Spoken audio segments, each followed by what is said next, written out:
Hey, I want to grab you. You have said for some time that the feedback you get out on the ground, all your radio work and elsewhere, is that people want the politicians, those who live off the public purse, to have some level of the pain the public's facing with coronavirus.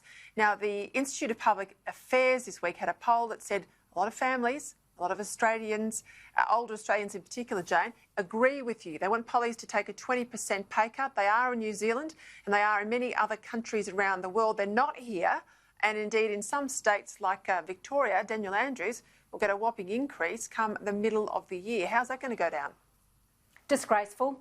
People are absolutely furious. I've been saying this, as you know, for weeks, and I tweeted about it, I don't know, 3.5 weeks ago, 2.5 weeks ago, and it went mad on Twitter. People are hurting. As you rightly pointed out at the top of the show, we've got about 1.3 million people unemployed. It looks like maybe 3.3 million who are hoping to get JobKeeper.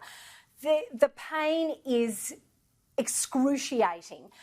My advice to politicians, and I spoke to a WA state Labor politician who said that he would like to take a pay cut, he feels guilty. My advice to politicians and senior public servants, particularly in that top marginal tax break, I'm not talking about police and nurses, I'm talking about people on $180,000 a year, take the cut now, get ahead of it because people want it. We're all in this together, remember? All right, I want to go to another thing. Look, I couldn't care less about Boris Johnson's baby, etc., etc., etc. But I did think it was all a bit interesting that people are obsessed with Barnaby Joyce. And then with Boris Johnson, maybe it's a bit different in the UK.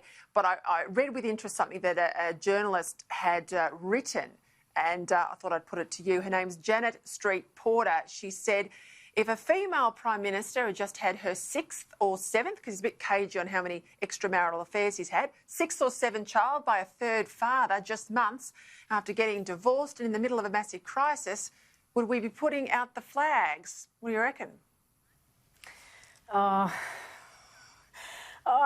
I think people are just glad for some good news in a time of absolute misery in the United Kingdom. I don't think we should play gender politics on this one, Peter.